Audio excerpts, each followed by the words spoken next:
say you are listening to, you are absolutely listening to the George Espinlove Show, coming to you live from the Funny Farm.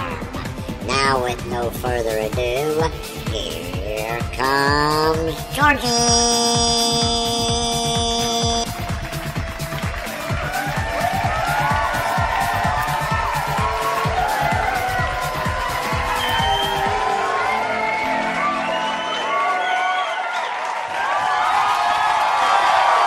Thank you very much. Let's see if we can do this right this time.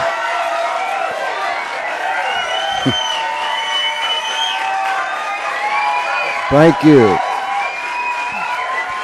Wow. I'll tell you what. Excuse me. We've been using some new equipment, and this is the third night that we've used it. The last two nights we had absolutely no problems, none whatsoever. Tonight, neither Charlie nor I has enough brain cells to make anything work. So I think we started, we stopped, we started, we stopped. I think we're starting again. But anyhow, to those people that's down the street, around the corner, across the nation, and around the world, one more time. Welcome to the George Espinlove Show. Dina, you're going to think that we're the most rinky-dink outfit that ever walked the face of this earth. Oh, no. I know. It happens all the time. Not a problem. I'll tell you what was wrong. When Charlie was watching the I call them the bouncers, the lights that bounce up and down on the board, and he kept giving me this zero sign. Well, I have no clue what that zero sign was, so I have enough mic cord, excuse me, and the earphones cord that I could walk over and look, and there was no bouncing lights. So I was concerned that what you were saying wasn't being picked up, but you're bouncing now, Dina.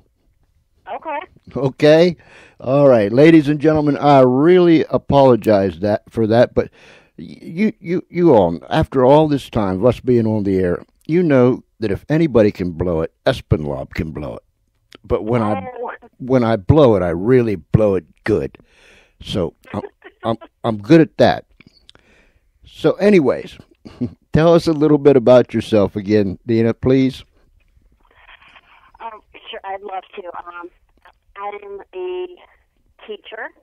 I have 3 novels under my belt, and I also freelance for different entertainment blogs. I'm married with 2 kids and 2 dogs, and keep myself very busy. 3 novels. 3 novels. All came out this year. Actually, all 2012. My first one is called The Last Degree, and that came out in December of 2011, but to keep a long story short, my publisher and I had issues, and I canceled the contract, and anyway, that one came out, the second edition came out in July. So it looks like that one's my second, but it's really my first. And then my second book is called Halo of the Damned, and that one came out in February, and that one's about a fallen angel. And I used a lot of research from Enoch and Genesis and Jubilees and Dante's Inferno, and the advertising industry. That one's got wonderful, spectacular reviews. Actually, they all have been very lucky. They've all been well received. And I'm writing a sequel for that one as we speak. And then my newest one is called Bad Juju, and it's about 2 boys who mess around with voodoo. And I got all of the information from tons and tons of research about voodoo in Haiti, and it's actually, as I've learned, voodoo is practiced in New Orleans, but it's different in Haiti. They do things a little bit differently, and I incorporate all of the love spells and the zombification and all of that I use in the book, and even though it's fiction, there's plenty of fact. I told the listeners, if you're still with us, the listeners, Yeah. if you're still with us, I challenged you. I don't know if it was the first time or the second time, but regardless, I challenged you. While we're doing this show tonight, turn the lights out. We did here. We got the lights out. We're sitting in the dark. The only thing that we can see now is the green lights bouncing on the soundboard, and it's really pretty cool. But I challenge you: turn the lights out as we go through this discussion tonight. Let's see if you're brave enough to sit there and listen to it. Get a grip and listen to this with the lights out. You're on a roll with writing these novels. It's something I always wanted to do, but I never had the time for it. And then once I was laid off, I was kind of, instead of boo-hooing about how I lost my job, I thought, well, I'm on unemployment and things could be much worse. And while I look for another job, I might as well try chasing my dream. And turns out I absolutely love it, and I could not imagine not doing it. Before we get into the nitty-gritty of some of this stuff, how did you ever come up with writing these type of books? Well, I've always been quite the critic, and I mean, I'd always be the one to say, well, that movie was great, but the ending would have been better if ABC, or that TV show didn't work because the dialogue was, XYZ. And I would always articulate why I liked or disliked something. And I just thought, well, it's time to put my money where my mouth is. I'm so good at saying, what other things are good and bad. Time to shut up and put up. And it's a lot harder than I thought. It's definitely not easy. And it's like a big, giant Rubik's Cube puzzle that you're putting together and trying to make sure you don't leave any holes. And it's a lot of fun. Yeah, and you're going into areas and places that most people don't go. I've always been intrigued with this kind of stuff. You're right. And I guess what I need to ask you is, number one, do you believe in these secret societies, and do you believe that they're actually trying to take over the world? Yes, and even though I lay out my case in The Last Degree, and the book is fiction, so nobody sues me. The book is fiction. This is all my theory, and if you like conspiracy theories, you will recognize them all in the book. If you don't know anything about conspiracy theories, it probably sounds way over the top as a crazy story. So it's kind of,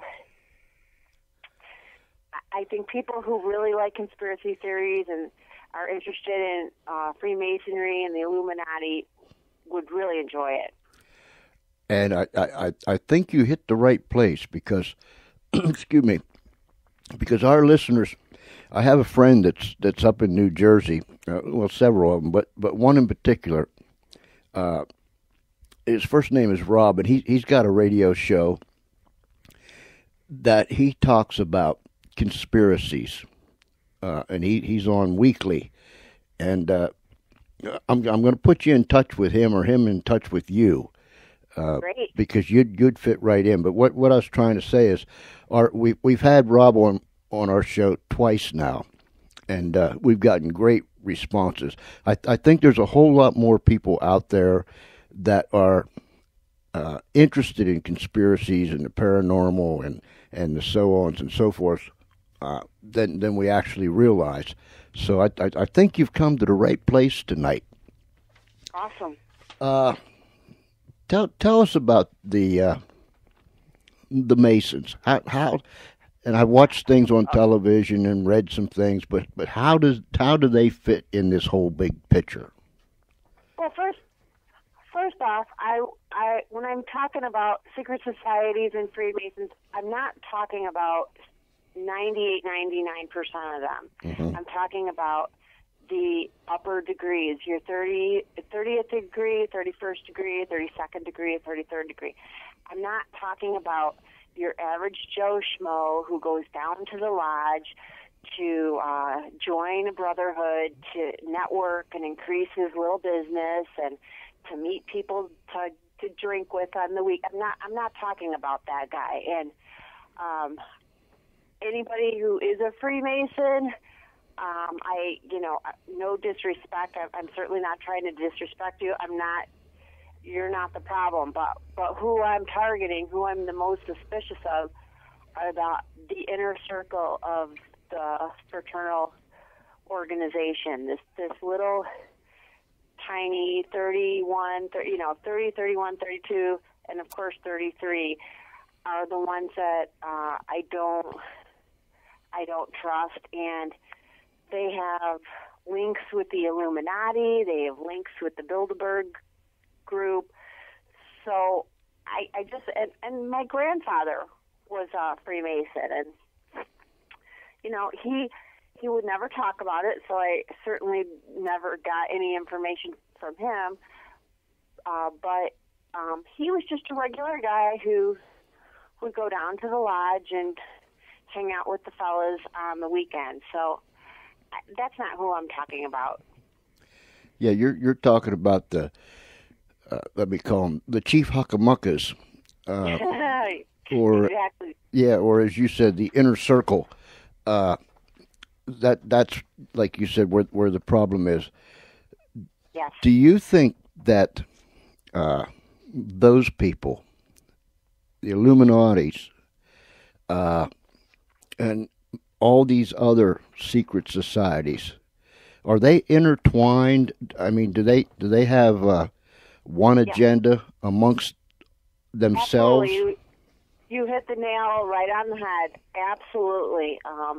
And in fact, while I was researching the last degree, the Illuminati it started in 1776 by a Freemason by the name of Adam Weishaupt, and they got in trouble. They started off in Germany, and they got in all kinds of trouble. They were rumored to want to take over Germany and kill off the monarchs, and it became illegal to be an Illuminati.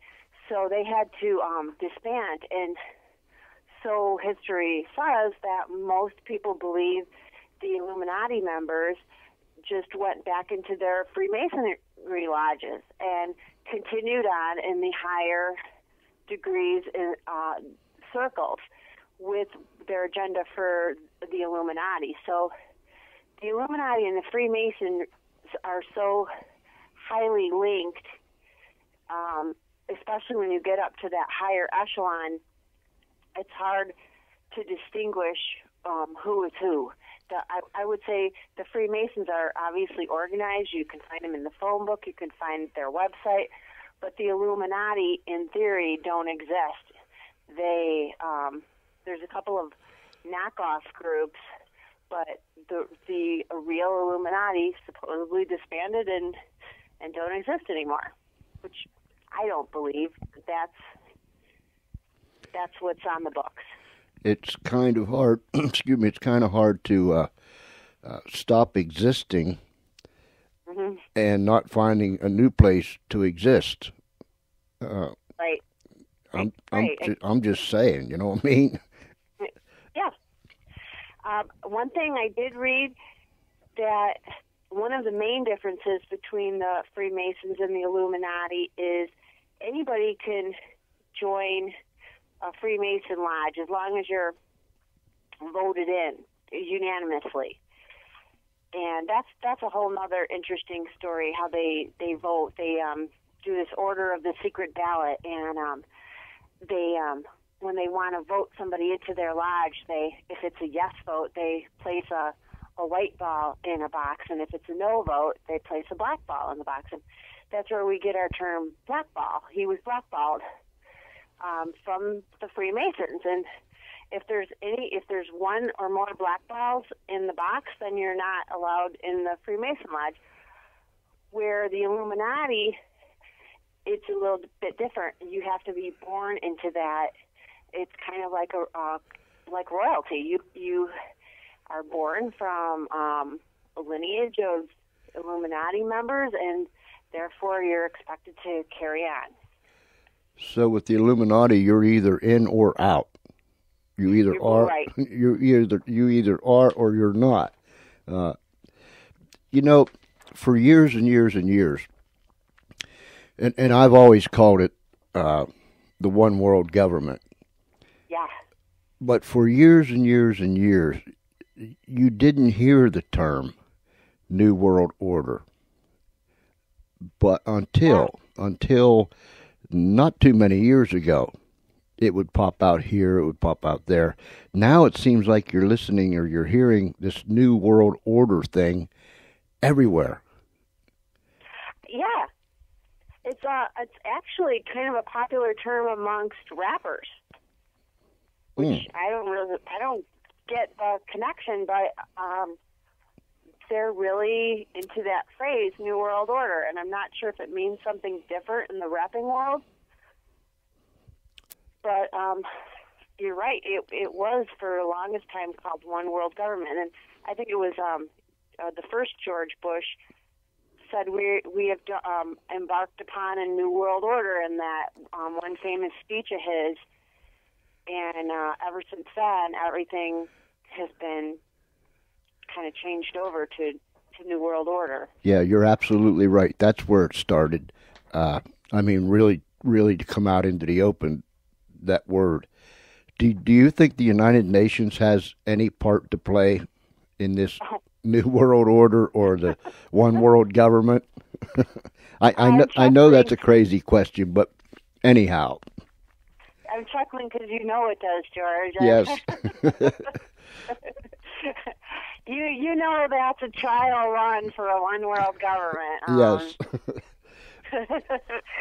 That's they've already got a international monetary fund, and they've got a World Health Organization and a World Army. This is all a prototype, and as you already know, and I found it interesting a few weeks ago when Ahmadinejad got up there and started talking about his own New World Order. Uh-huh. Do you remember? Okay, well, what does that mean? Does that mean he's going to start a different New World Order? Or? I call him the midget of Iran, the midget man. And if any, I know this is off the wall, but if anyone can really push my button and get my blood pressure going, it's the midget from Iran. But with the New World Order or the One World Government, and you were saying about the United Nations, the World Health Organization and the World Army. Now we have United Nations monitors coming to our election here in the United States, and I don't want to jump on that too much, or I'll have a 19th nervous breakdown, because that can get me going too. But this whole one world government type thing, and how it's all intertwined. I tell my grandkids, the ones that's older, you watch. I said, I might not be here, but nonetheless, you watch. Yeah. If something don't happen, you are going to live under a one world government. Of course, they look at pop up like, duh, you got two heads. But people really need to be educated in this stuff. Who's this Albert Pike dude? Okay, Albert Pike is considered like, I'm trying to think of a good analogy. Okay, he's like the Dalai Lama of the Freemasonry. He wrote a book called Morals and Dogma that redefined and organized Freemasonry forever. And he is a very, very, very interesting past, and I couldn't ignore him in my book. He, of course, is mentioned in my book. He is quoted in my book. I have to give him his props because a lot of my Freemasons' suspicions come from him and his writings. He was a lawyer and never a rich man, but a very important man. And rumor has it he was in the Confederate Army, and he got in some trouble.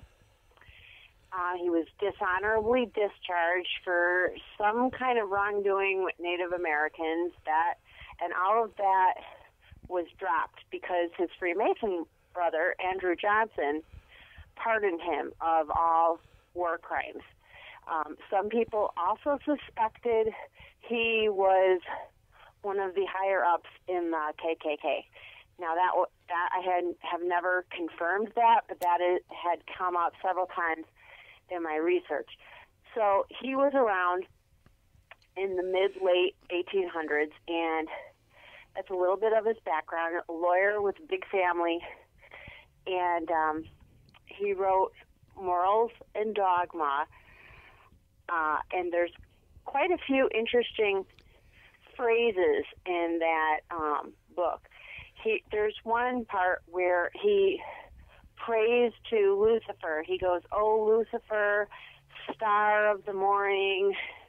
I don't know it by heart, but it was clearly a chant out, and Lucifer this and Lucifer that.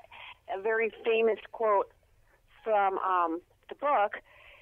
And when asked about, like, why are you praying out to Lucifer, which we all know is Satan, the Freemason response is, well, Lucifer is the star Sirius in the sky, and Freemasons are really into astrology. And you know what? Maybe Lucifer and the Sirius are the same star, but why would you, in the 1800s, why would you use the phrase Lucifer as a star when everybody at that time, as in this time, associate that word Lucifer with Satan? It just is inappropriate. Mm-hmm. It doesn't make any sense to use that phrase unless it's exactly what it means. You're praying to the devil. And a lot of people believe that this upper echelon of Freemasons, that's exactly what they're doing. They're praying to the devil.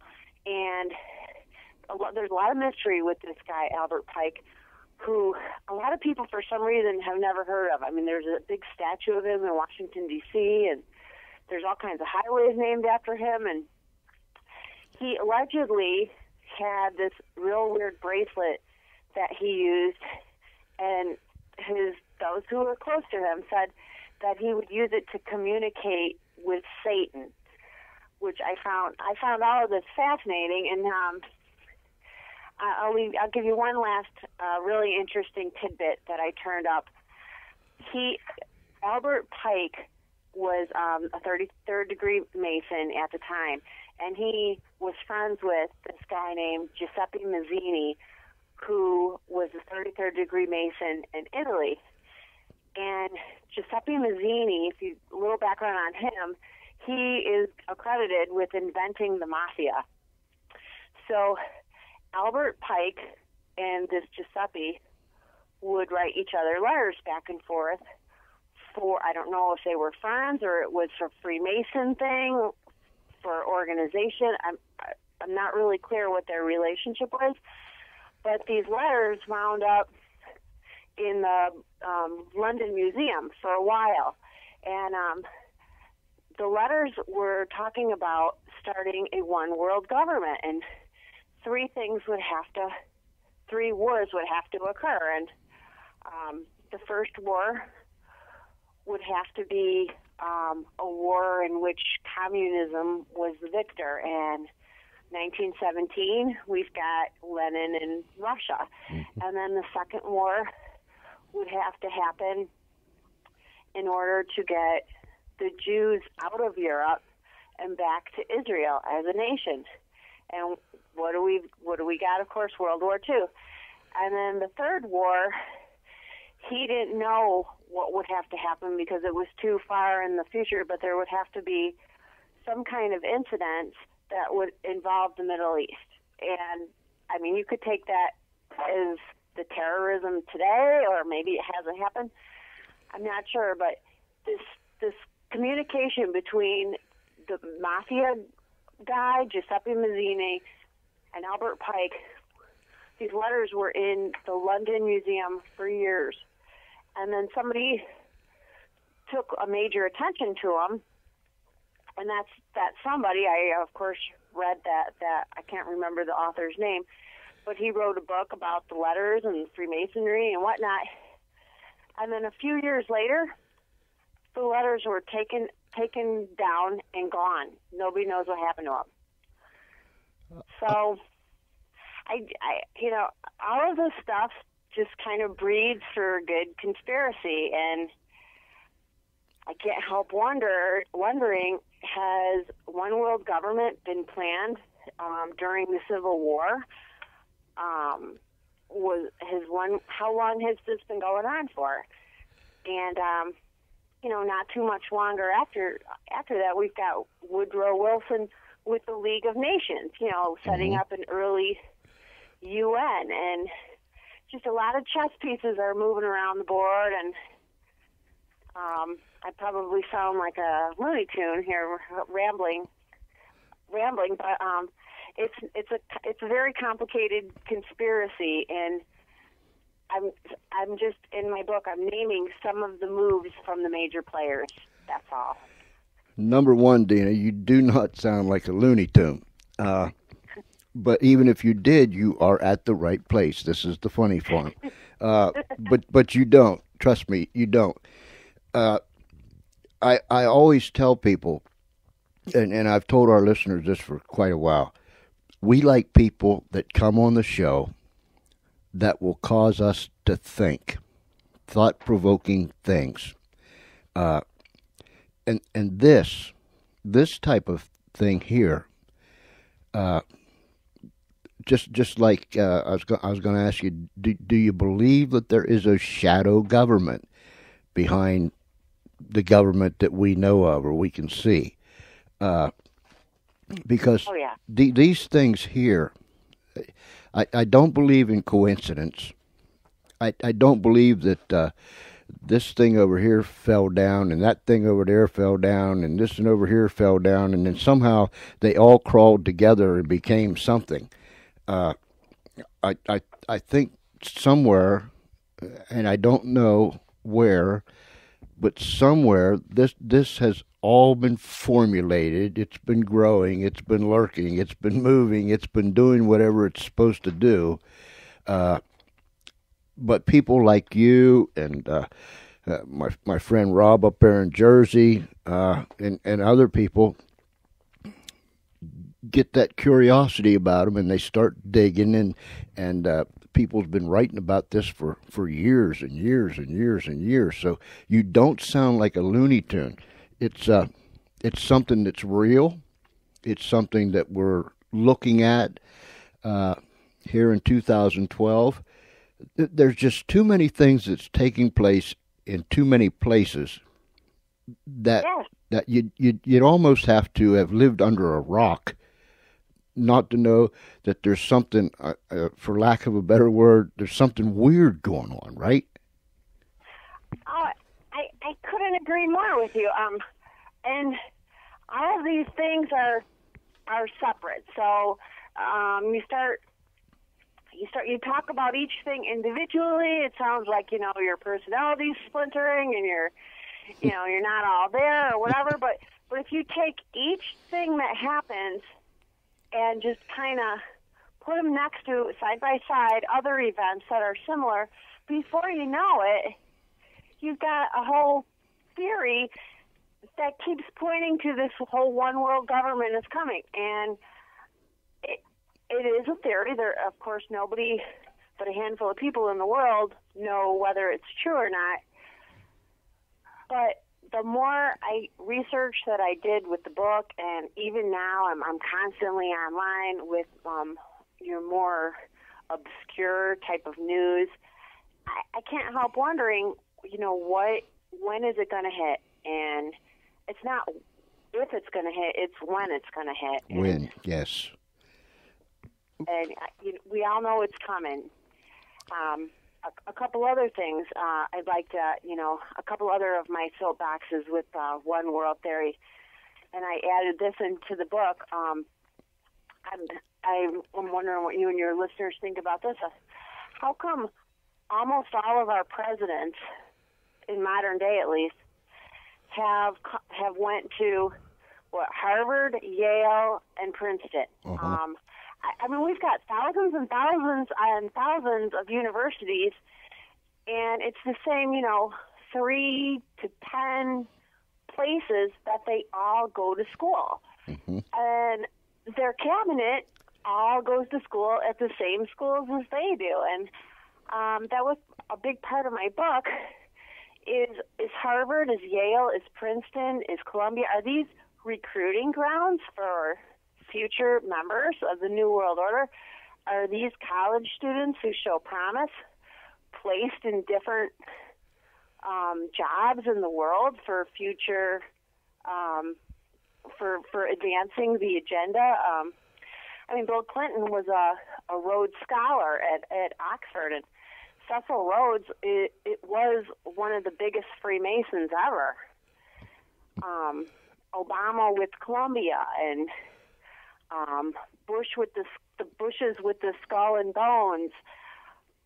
We just have too many Ivy Leaguers that makes me wonder what is so great about these schools. What with this one world government, new world order, whatever we want to call it, somehow we always come around to the subject of the false prophet, the Antichrist, the Battle of Armageddon. Do you think all this stuff ties together? Oh, absolutely. George, I don't know what your faith is, but I'm a Christian. Mm-hmm. And are you? Yes. Okay. Then you're more than familiar with Revelation and Daniel. Mm-hmm. And how could it not tie in? The Bible pretty much spells out New World Order itself in its own prophecy, and that was written, thousands of years ago. So you can't help but make the connection. And the whole, I think Revelation starts up with the European Union and Israel becoming a country, and we've got those things that already happened. And a lot of biblical scholars predict that the Antichrist is going to come from Europe because of that dream that Daniel had, that King Nebuchadnezzar had, that Daniel interpreted with the statue. And at the bottom of the statue was the 10 toes, which symbolize the 10 countries of Europe, which they think the Antichrist will come from. And we see with the UN, and if we had a one world government, there'd have to be one leader, and that would be the perfect spot for the Antichrist to come in and take over. It's just kind of a tailor-made position for him. Who else would be better at it? And in my book, I go on, like in the Bible, it talks about how once one world government or new world order happens, that everyone will get marked in the forehead or the forearm when you take the sign of the devil. And I can see that happening right now with microchipping. Mm-hmm. I could see them inserting a chip into everyone's hand or everyone's forehead to pay for their goods, to have their health records inside of, to have their legal records inside of. I mean, with the one scan of a Scantron gun, and somebody could tell your entire life, and it could have a GPS chip in it, and government could know where you are. And we're not pretty much there already. It's just a matter of when they're going to have the nerve to say you have to go in and get a microchip implanted inside of you. I don't know. That's all talked about in Revelation, and I of course included it. I find biblical prophecy a big tie-in with conspiracy theory. You know, when I was a kid, and our listeners have heard this I don't know how many times, but nonetheless it fits. When I was a kid, the word vocabulary, the word computer wasn't even in our vocabulary. We didn't have very big vocabulary either. But anyway, the word computer wasn't even in our vocabulary. We didn't know what such a thing was. If someone would have walked up to us in the schoolyard and said, "Hey, you want to see a computer?" and we'd have said, "A computer?" I mean, that's we didn't know. We had no idea. But in my lifetime, particularly in the last 15, 20 years, it's like technology is moving faster than a speeding bullet. And I just sit, I am amazed by modern day technology. I talk to friends in Italy. I talk to friends in Ireland and in the UK, down the street, around the corner, you know, and it just blows me away. And when I was a kid, it was science fiction that was the big deal. But then all of a sudden, Alan Shepard went up, and then John Glenn went up, and then the space program really kicked off. And before you knew it, we were landing men on the moon, and it just kept going on and on and on. And what was at one time science fiction was now a reality. And I think the same thing is happening with this. And when you say about a chip in our forehead or in the back of our hand or our forearm, that is not far-fetched, because, and God only knows what is actually taking place behind the scenes that you and I have no idea that's taking place. Oh, I couldn't agree more with you. Already with if I buy a pair of shoes on the internet, well, all of a sudden I've got 10 different shoe companies in my spam box. Uh-huh. So how would these separate companies from the shoe store that I just purchased shoes at know about me? The day after So they're already creating profiles. Every click that you do on that computer, they're creating a profile for you. It was on Facebook and this summer, and I was rapping with some friends about going to see Rock of Ages, that movie with Tom Cruise that was popular last summer. And just the phrase Rock of Ages, within seconds, I had on my sidebar where all the ads are, a picture of the movie trailer that I could click onto for Rock of Ages. So I'm not crazy enough to think that somebody's eavesdropping on me, but I think this is all computer programs that create profiles on you for every click that you make. And the I'm sorry, go ahead. Well, I was just going to say, this is one of the creepiest things I've ever seen. A friend of mine was showing me, and he was like, I wouldn't say he was bragging, but he was so excited about this app that he put on his cell phone. It was from Amazon, and he said that every time he buys something, he price checks it because most of the time he could get it cheaper on Amazon. And then he clicked on this app on his cell phone, and then I gave him something out of my purse that had a barcode, and he clicked on like my notebook that had a barcode, and what do you know, it pops up on Amazon, and he goes, oh, well, this is $3.99. How much did you pay for it? And I'm, didn't know or whatever. But the point was, I thought that was really creepy. That every time you want to buy something, you can price check it on Amazon, but then there's a record of everything that you're interested in buying. Yes. And who would have ever thought with the cell phone and all those apps? I mean, there's hundreds and thousands of them that does this, that, those, and these. They even talk to you sometimes, but it's just miraculous. And with the world situation as it is today, the financial system is crumbling. Wars and rumors of wars and bad things taking place and bad people doing bad things and so on and so forth. When it all accumulates, it comes together, and there's so much confusion, the world will be ready for this Antichrist because supposedly he'll have all the right answers at that particular time. Isn't that right?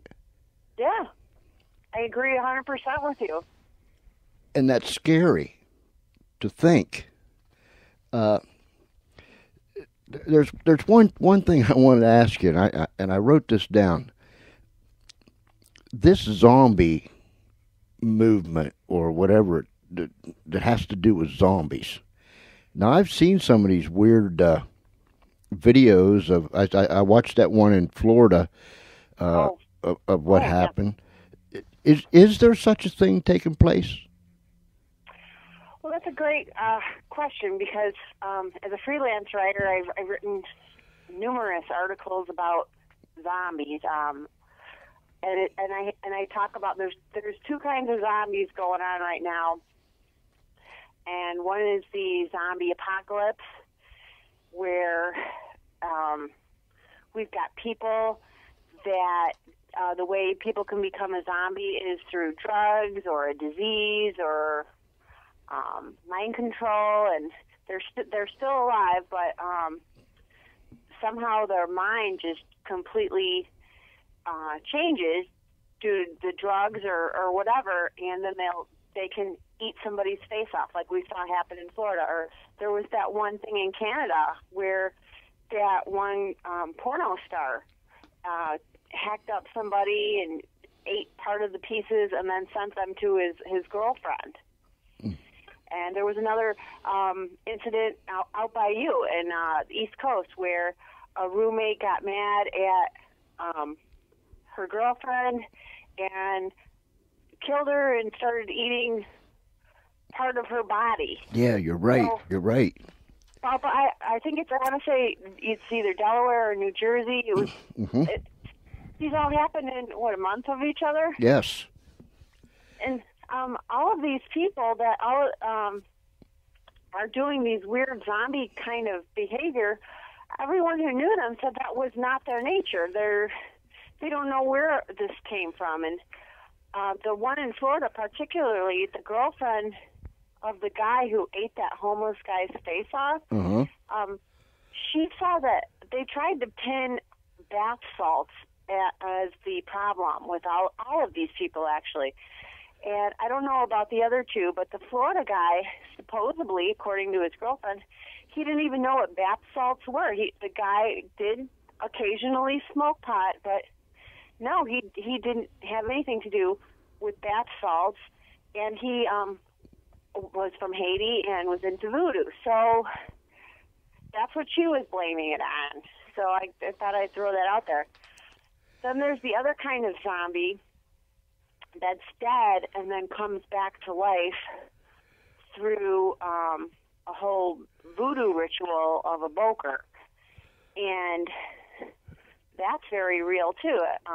If you've ever heard that movie, The Serpent and the Rainbow, that was it was popular in the 80s. That happened a couple of times. They got a couple accounts of men who were pronounced dead that came back alive after being buried and were used for slavery in Haiti. So all of these things, to me, are tipping hand again, like you said, to New World Order. This is kind of supernatural type of happenings that they're trying to explain away when there's no explanation for them. When you, I mean, you have done some deep research, Dina. I mean, my goodness. I mean, you have drilled down deep. This Halo of the Damned. Halo of the Damned. Yeah, I can't even say this word, but it starts with an N. Nephilim. What is that? Nephilim. Okay, that is a whole nother conspiracy theory that, who would know about it? A lot of biblical scholars would know about it. A lot of people who like that show, Aliens, Ancient Aliens, would know about that. A lot of fiction fans. That is a biblical term. Now, a Nephilim is a half-breed. It's half angel, half human. And little Bible conspiracy here that I use for Halo of the Damned. And what I find, before I go into it, I just want to back up a little bit. And I keep the record straight. I am a Christian, and I believe in the Bible with all my heart. However, I'd like to add that the Bible was put together by Constantine and his cronies, and they had an agenda, and that was to form one religion with one emperor, being him. Mm-hmm. So there was definitely an agenda when that book was put together, and a lot of scripture was left out of it because it raised too many questions. It didn't go with their agenda. Let's keep this with God and His Son only, and therefore we've got a lot of books that are still in circulation that are still considered holy, that are in the Vatican, but we don't know about them because our priests and our preachers aren't talking about them on Sunday during church. So Jewish Kabbalism, for example, still use them, and the Christian branch in Ethiopia still use these books. And one of these books is Enoch, and some extra copies of Enoch was found in the 1950s with the Dead Sea Scrolls, and they did not want Enoch in the Bible because the book is a long account with Enoch having this relationship with fallen angels, and he meets them on earth, and they kind of cry to him about how God is mad at them, and this, and that, and they take him up to heaven. They take Enoch up to heaven to kind of act like their lawyer and beg God to let them back into heaven. And that's what the book is about. It's a fascinating book that, for whatever reason, got ironed out of the Bible. Now, why God was so mad at these angels is what makes for great fiction. And in Genesis, there's a couple of phrases that verify everything that Enoch said. So you can't even say that Enoch's not true, because there's plenty of stuff in Genesis that backs up what Enoch had to say. And we all know what happened to Satan. He waged war against God. God kicked him out, and a third of all angels, and they were banished to hell. Mm-hmm. But there's another group of angels that we don't know that much about, and they're called the Watchers or the Grigori. And they, by their own free will, came down to Earth because and we're not told why. The only thing that you can guess is that God wasn't really. He didn't really have any boundaries with his angels, or they could stay in heaven with him, or they could fly down to Earth. I'm really not sure, but we're not told why they came to Earth. They just do. And some of them fell in love with women. So that alone right there kind of insinuates that angels are male. They're not male and female. They are male. And they were told by God that they're not allowed to breed with women. It's just not his plan. He doesn't want that kind of offspring, whatever. So, but they blew God off, and they mated with these women, and the women had babies called Nephilim. And the Nephilim, some of their distinguishing features, because they were an abomination to God's will.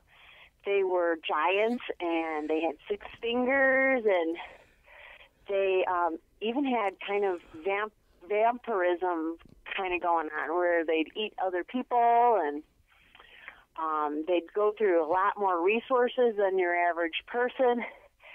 And if you read the Bible, there are plenty of giants popping up. We've got the most famous one is Goliath, who David fought. Mm-hmm. Anyway, when God says to Noah that he's going to wipe out the entire population because you and your family are the only pure ones left, a lot of people assume that that means that Noah and his family worshiped God and they were good people and their hearts were pure. But in Halo of the Damned, I kind of alter that and say, what if God said that to Noah and his family because their genes were pure? They were the only humans left.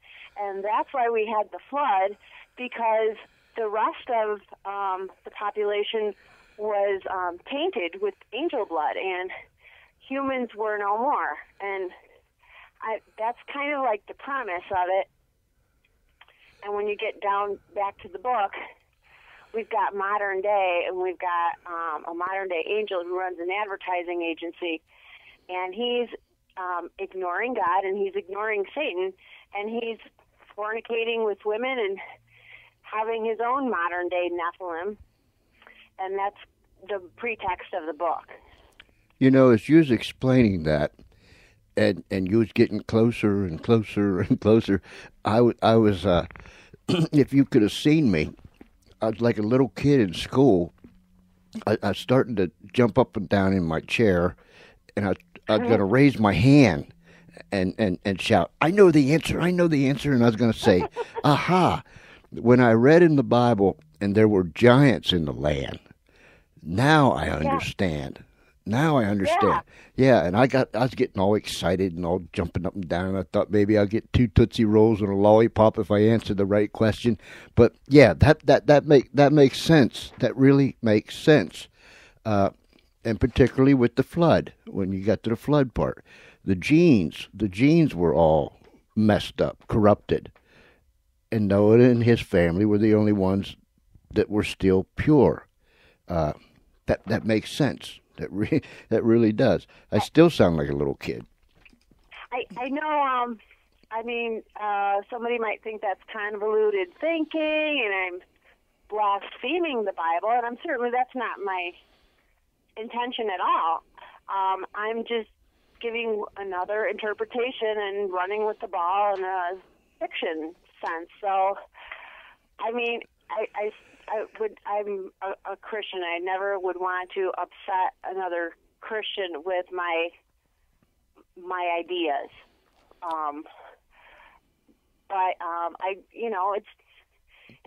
You kind of wonder. Sure you do.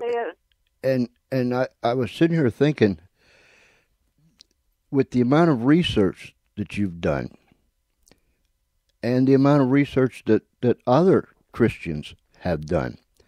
The majority of people don't know about this. They've never thought about this. They've never heard of it. They've never seen it.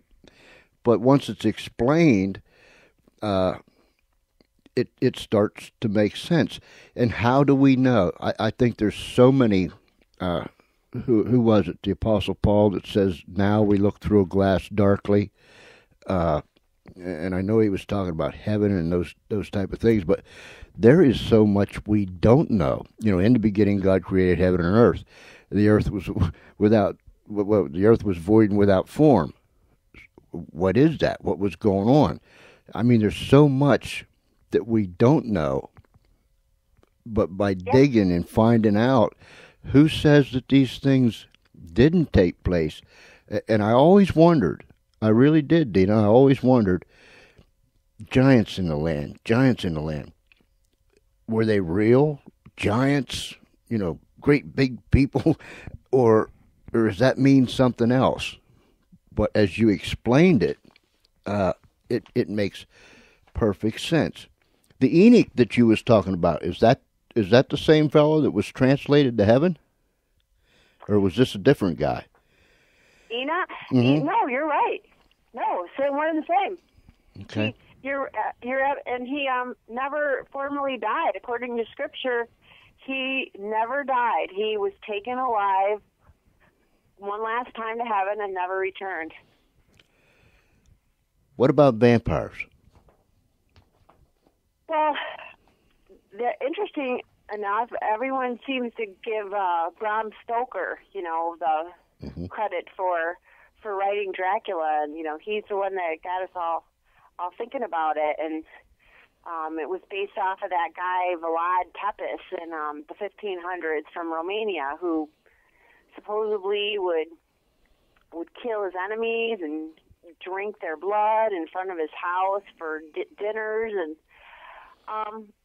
he was one of the many. And the Bible has a lot of cannibalistic stories, and I don't know if people are doing this for religious purposes or if they're doing this to really show their enemies that they're fierce and to be so that people are afraid of them. I mean, I don't know if there's other reasons for doing this, or are they doing this because they're vampires?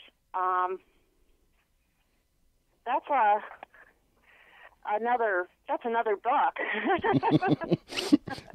maybe I got you pointed in another direction now. But here's what I was thinking. As much crazy stuff, for lack of a better word, that's taking place here in this world.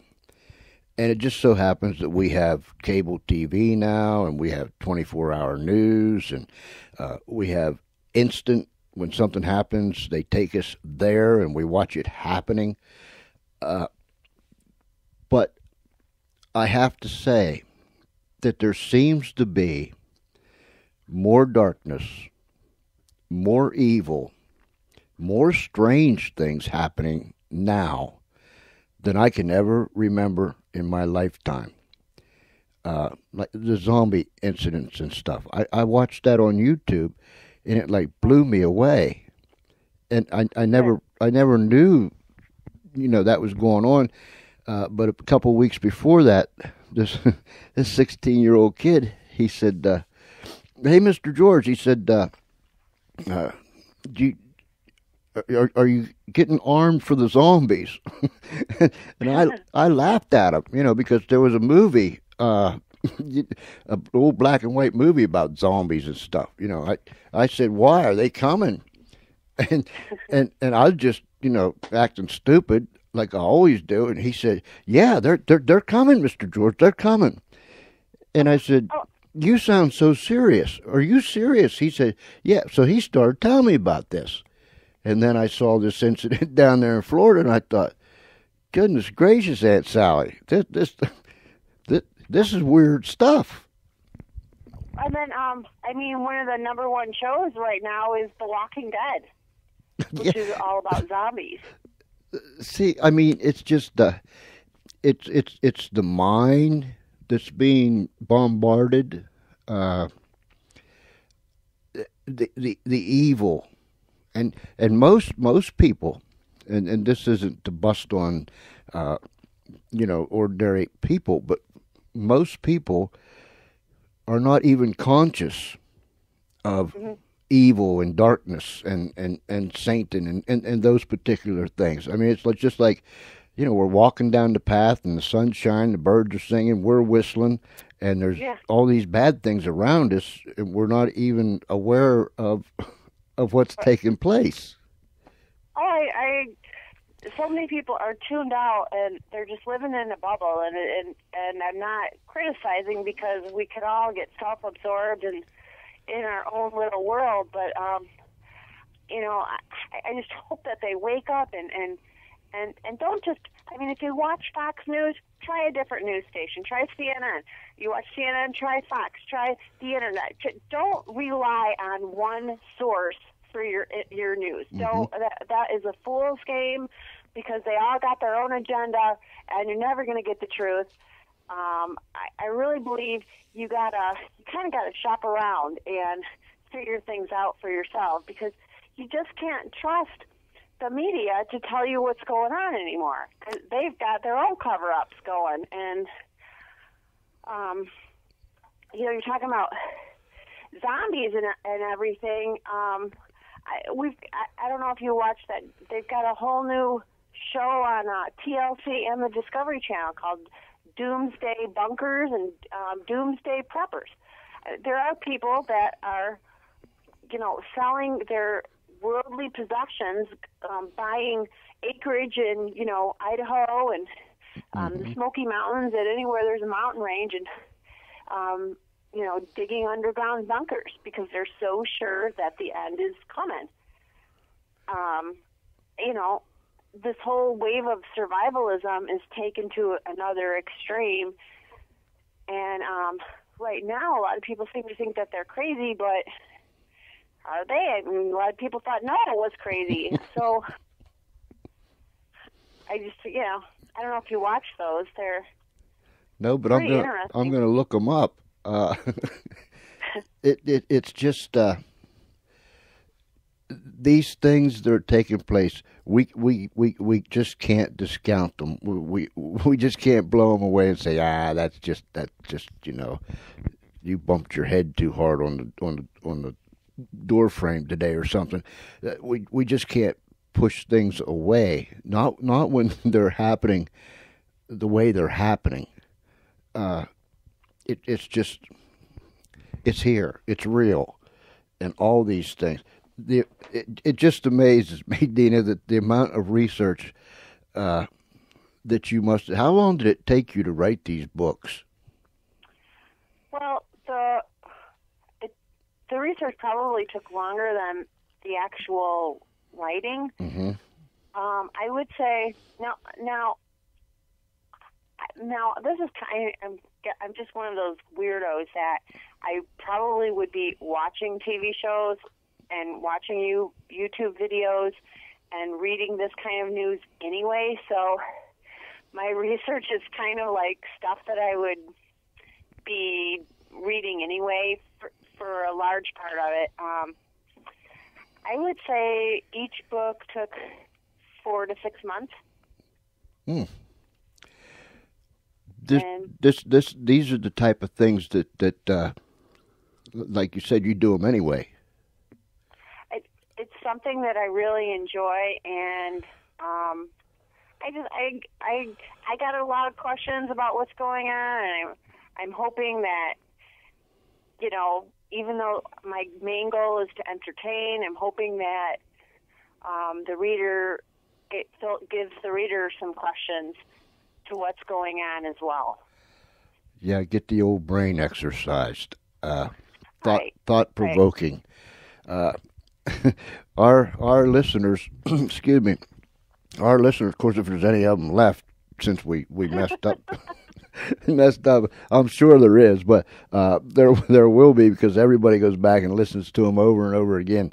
But that thought-provoking, if we can just use our own mind, our own God-given mind, exercise that brain housing group, because these are, as far as I'm concerned, these are real, legitimate happenings that's taking place right here on planet Earth and right around us. I mean, we just don't know. The thing that always gets me is when some catastrophe happens in a neighborhood, and they interview the neighbors. One of the first things that everyone usually says is, "I had no idea." That's just uncharacteristic of that person. We just didn't, we just didn't know.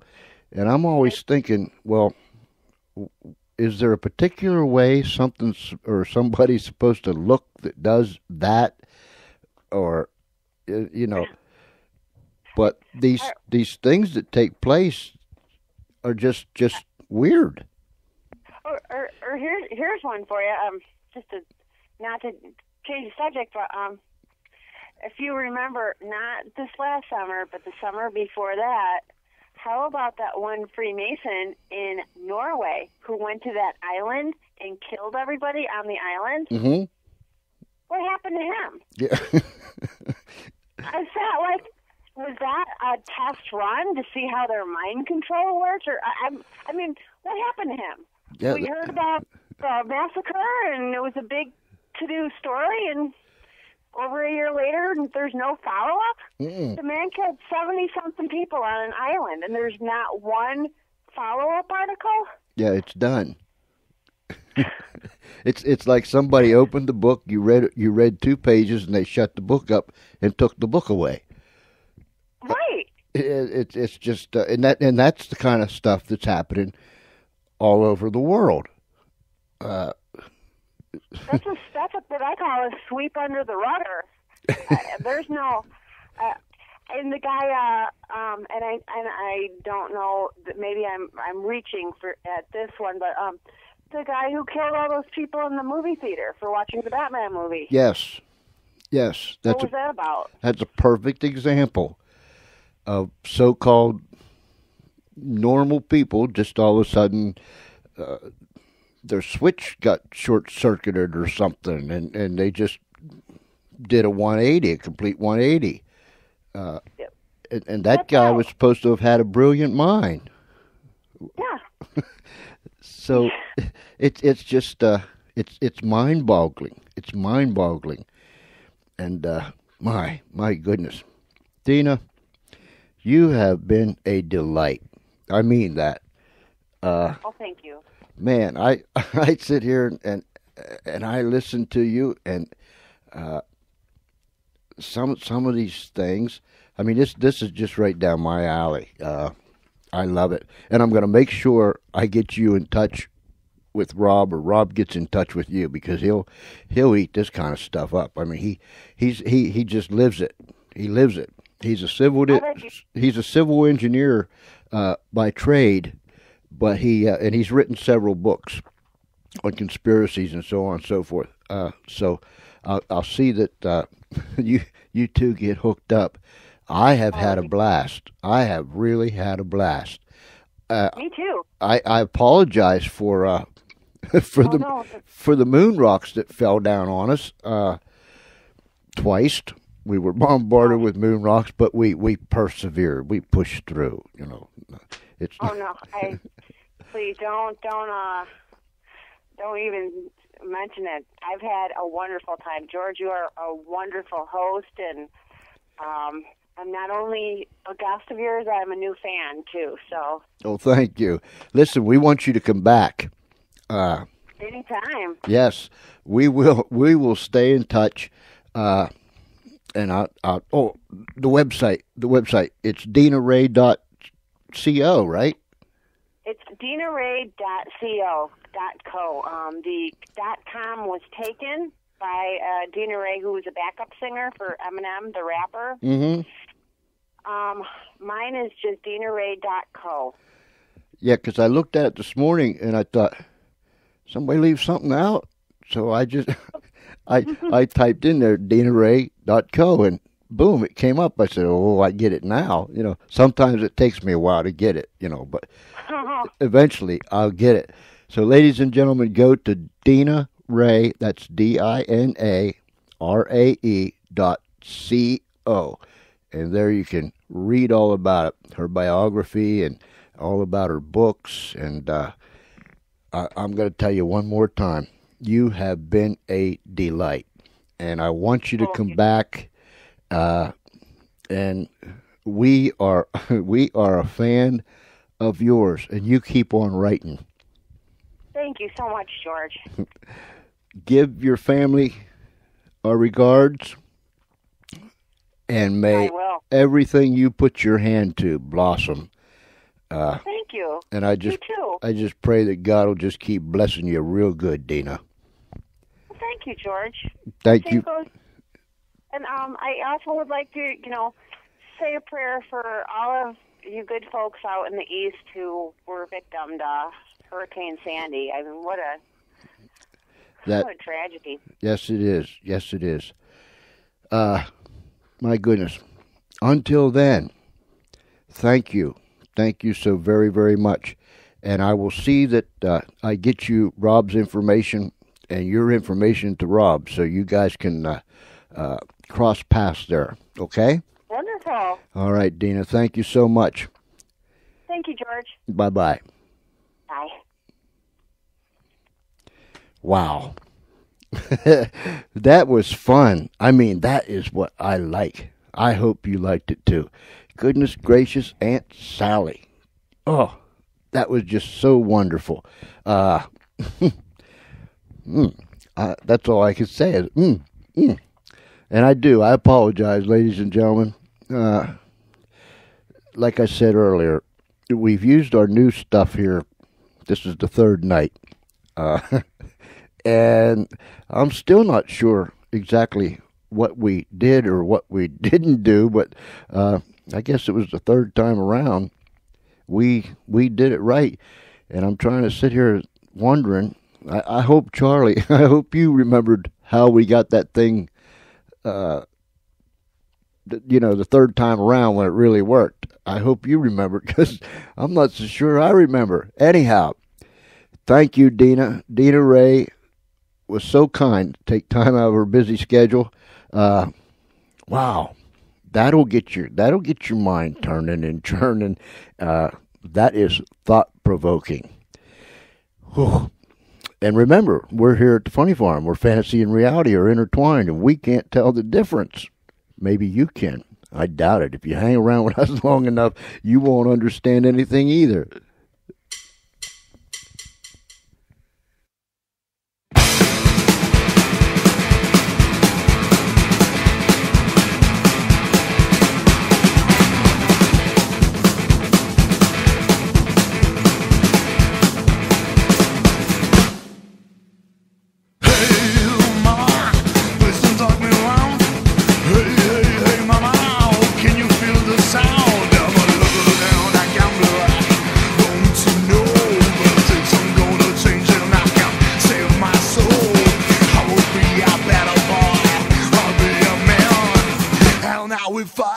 The best I killed herself. Hey, mama, give me back my gun. Hey, hey, hey, mama, listen to my throne. Gambler, gambler, don't you know that I'm gonna change and I can save my soul. I'm waiting down, I got that time. Proud to be still alive. I said, hey, mama. Hey, mama.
We want to thank we want to thank our friends at musicalley.com, because a lot of times we get a lot of music from musicalley.com. And thank you to our friends at musicalley.com. Go visit them. Wow, what a day, and what a show we have had tonight. Man, tomorrow night, Friday night, it's Friday. You never know what's going to happen on Friday. We never know what's going to happen any other day of the week either. But Friday, oh my, we just fly by the seat of our pants. And you say, yeah, Espenlaub, you seem to fly by the seat of your pants every night.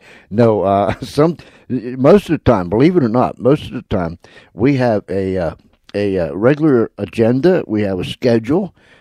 We have a plan. We have the data in front of us to go along with the equipment that we're operating, and so on and so forth. Tonight was just tonight. That one half brain cell that I have left, I just couldn't get it to work right. Charlie always got to do something stupid. Yeah, Charlie. Yeah, I know, Charlie. Charlie. What would see? You do that to me, Charlie, and I know I forget what I was going to say. And then, see, I told you I only have one half brain cell left. And Charlie just short-circuited that thing, so now I got to wait till it lights up again, till it fires up. Oh, my. Anyhow, I want to thank Dina Rae one more time. Thank you so much, Dina. That was so enjoyable. I hope you were comfortable. I hope you enjoyed yourself. I hope that you just... You just felt right at home. That's what we want to do. We want to make all of our guests feel right at home. So we had a wonderful, wonderful time. Stop it, Charlie. Just stop it. Let's dance.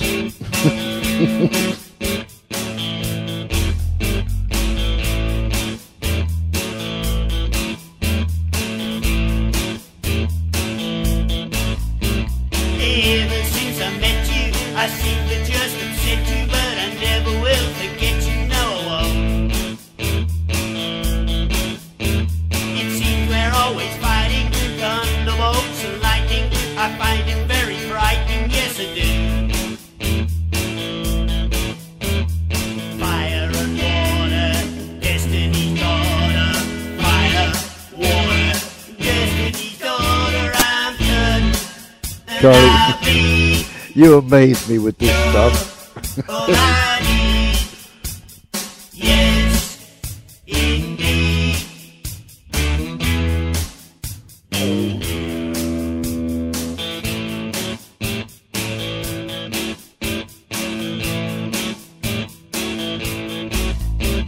I don't understand you. I just want to romance you, hold you close and dance till the dawn. I know I can't ignore it and be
ever since I met you, I seem to just upset you, but I never will forget you, no I won't.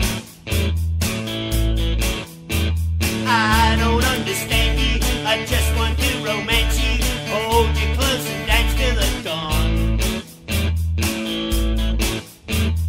Fire and water, destiny's daughter. Fire, water, destiny's daughter. I'm good and I bleed. You're all I need. Yes, indeed.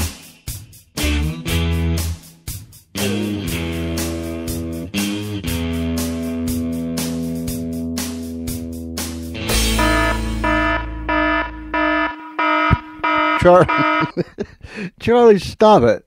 Ah, my goodness gracious, Aunt Sally. Or was it Aunt Jenny? I don't remember.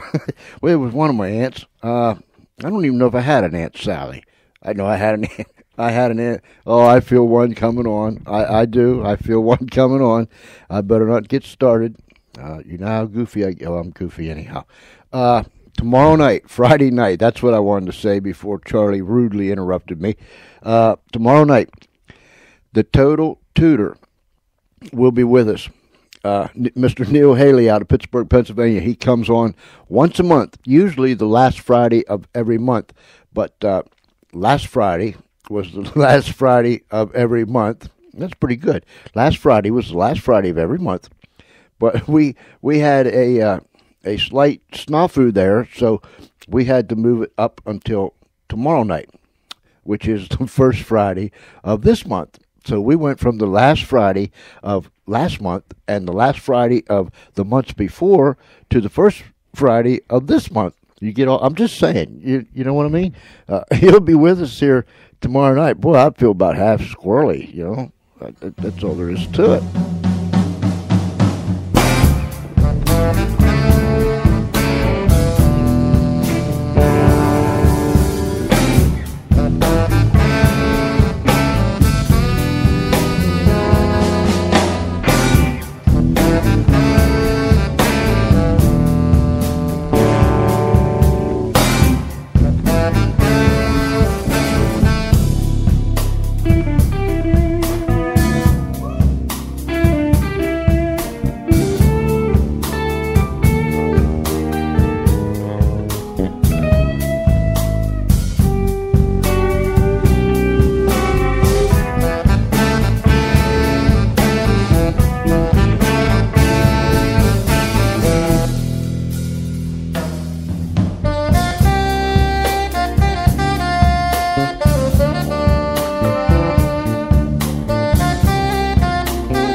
Now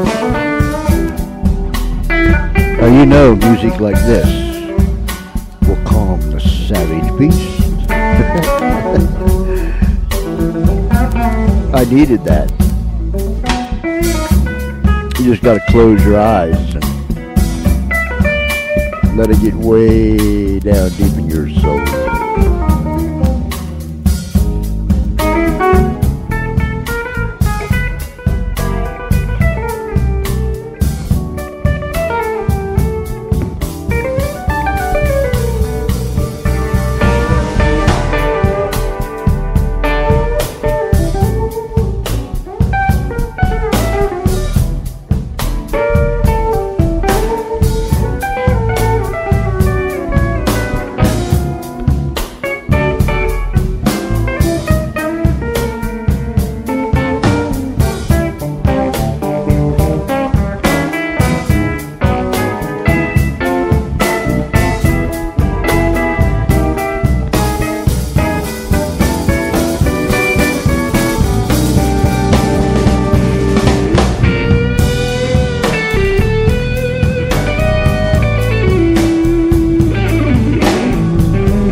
Charlie, did you? Yeah, the people down at Music Alley. I got you.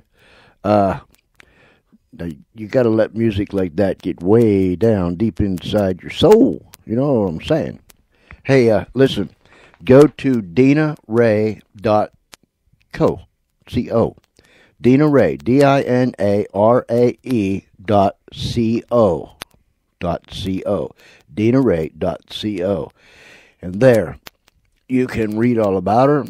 You can see the books, The Last Degree, Halo of the Damned, and Bad Juju.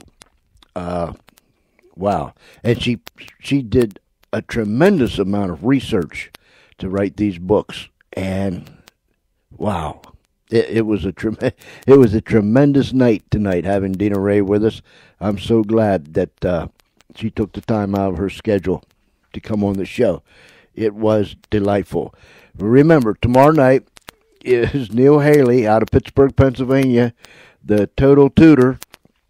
And as of right now, as I speak, of course, when you're around Neil, that anything can change at any given moment. I mean it with less than a blink of an eye.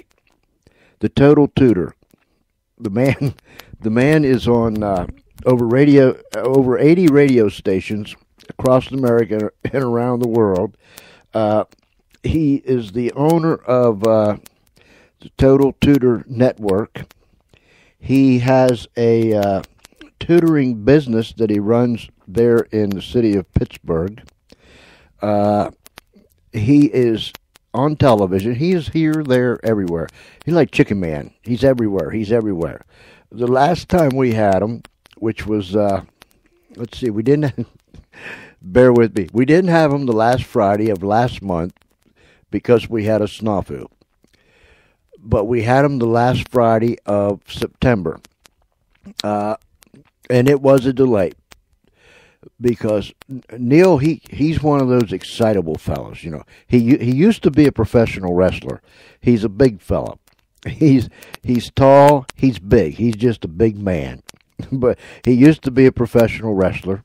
And that's another story all of itself. Maybe he'll tell us about it sometime. But anyways, he used to be a professional wrestler, and he's an excitable fella. And he is. He lives, breathes, eats, and sleeps education. I have never seen any one educator in my life that is consumed with education the way that Neil Haley is, the Total Tutor. And when he was here the last Friday of September, he was going along, and all of a sudden, something got on him. And he just went ballistic. Of course, there's not a better place to go crazy than right here on the Funny Farm. And I'm still laughing about that. But as far as I know, tomorrow night, we're going to be discussing Obama's education plan and Romney's education plan. He's going to be explaining to us who has what. But that doesn't mean he's going to stay on that subject. I mean, something might just jump on him again, and he just takes off, and he, the big guy, just expresses himself. He's a delightful individual. He's a very congenial man. He's a good friend, and I appreciate everything that he has done for me as an individual. And tomorrow night, Neil Haley will be with us in the first part of the show. The second part of the show, we always let that open for anything to happen on Friday night. I will tell you this: we'll have the Skype open. We'll have the Skype line open. The Skype line. Say that real fast. We'll have the Skype line open tomorrow night. And so I expect you to give me a call. George.Espenlaub. George.Espenlaub. That is George.Espenlaub. Espenlaub. Espenlaub. George.Espenlaub. We'll have it open tomorrow night for quite a while. We never have any set amount of time, a time limit on Friday night. Of course, we don't have no time limit on Thursday night or any other night as far as that's concerned. We just go till we go, and then we're done. But we definitely don't have no time limit, none whatsoever on Friday night. So we'll keep the Skype line open, and if we got folks calling in, so be it. Maybe we'll hear from Marky Mark again over there in Nottingham, England, as we did last week. But nonetheless, Neil Haley tomorrow night. The Skype lines will be open. The chat room is open. The chat room will be open tomorrow night. We've got more ways to communicate with one another than you can shake a stick at, and it's just delightful. I'm glad we dodged the moon rocks and kept at it, and I'm still not sure what we did. See, we did something tonight that we didn't do the other two nights, but the other two nights we didn't have this problem. So that means that we did something tonight that we didn't do the other. I already said that, right? Anyhow, we did something tonight that we didn't do the other 2 nights.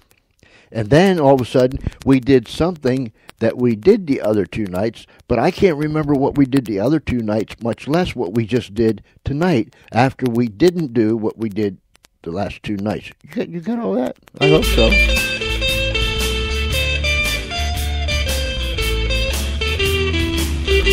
Ring-a-ding. A ring-a-ding on my bell, delightful. Keep weaving your spell as night falls. It's hard as all hell when she calls, delightful, delicious, the best. There's a lady I know lives just out of town. She can sure help if I'm feeling down. Just call her up, she makes me feel swell. And pretty soon she's a ringing my bell.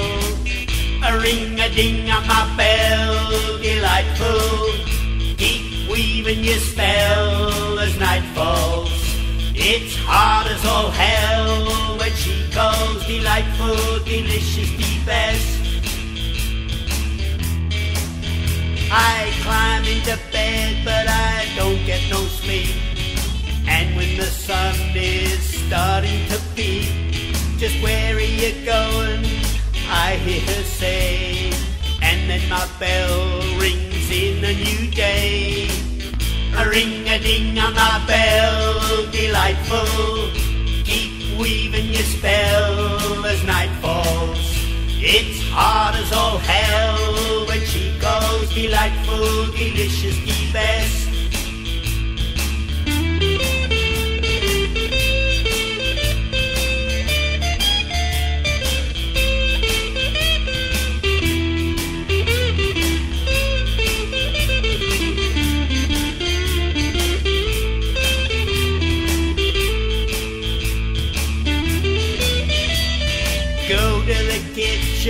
To get a quick bite, and there on the table is served my delight.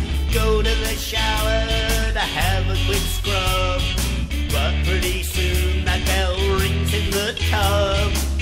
A ring-a-ding on my bell, delightful. Keep weaving your spell as night falls. It's hard as all hell when she calls, delightful, delicious, the best. For lunch is a taco, spicy and hot. It's quite a mouthful, but she eats the lot. A bottle of champagne to finish the meal, and then my bell rings peal after peal. A ring-a-ding on my bell, delightful. Keep weaving your spell as night falls. It's hard as all hell when she calls, delightful, delicious, the best.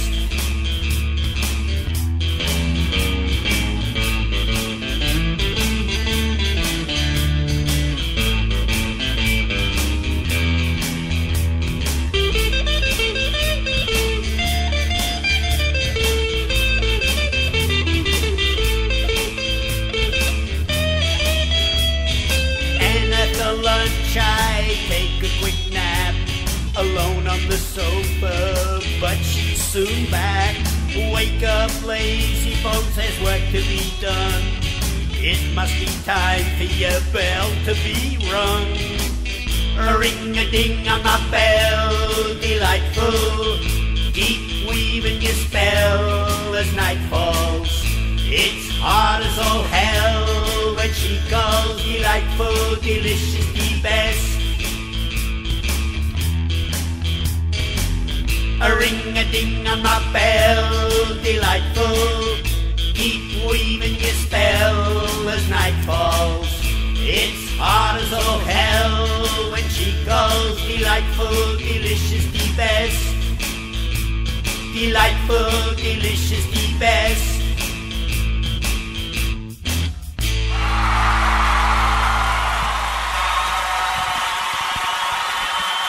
Ring-a-ding. Ring-a-ding by Bruce Boyd. And again, I want to say thank you to Mevio, musicalley.com, for a lot of the music we play here is supplied by Mevio, musicalley.com. And my tip of the hat to you, my friends, and a tip of my hat to all of you, wherever you might be. I trust that you had a delightful time tonight. If we put a smile on your face, even for a second, if we caused you to forget about your cares, your problems, your worries, your stress, and your strains, then we've accomplished what we set out to do. If we made you about as half as crazy as the rest of us is around here, then we've really outdone ourselves. And you know, that is one of our goals, to make you as crazy as the rest of us. We need loons. We need more loons. Many have come to the funny farm. Few have left. Once you're here, you like it. You know, we have the Funny Farm Airport right here.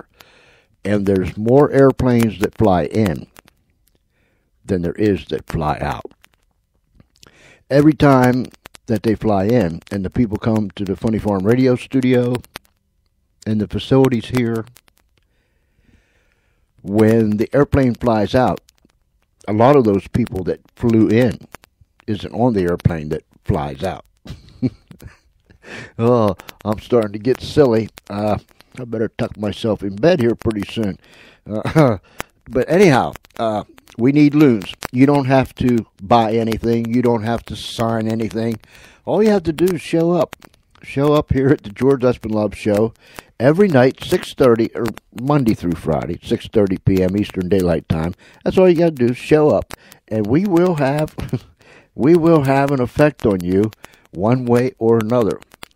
But also remember that I will not be responsible for any side effects that may overcome you or may develop because you chose to listen to the George Espinlove Show. Just remember that. All right, ladies and gentlemen, we're going to ride the puppy out one more time. Thank you, Charlie, for running the board. Whatever we did tonight, try to remember so we can do it again tomorrow night. I mean, don't do it again tomorrow night. We'll do it right tomorrow night. There's a whole lot of love coming to you from the Funny Farm. We mean that. We're strange. We're downright goofy, but we care about people. Email me, GeorgeCE@Comcast.net. GeorgeCE@Comcast.net. Skype lines will be open tomorrow night. George.Espinlove. ESPENLAUB. George.Espinlove. If it's nighttime where you're at, have a good night. If it's already tomorrow, if it's already daytime, have a good day. But regardless of where you are, until tomorrow night, same time, same station, 6:30 p.m. Eastern Daylight Time. This is George Espinlove saying good night and God bless you.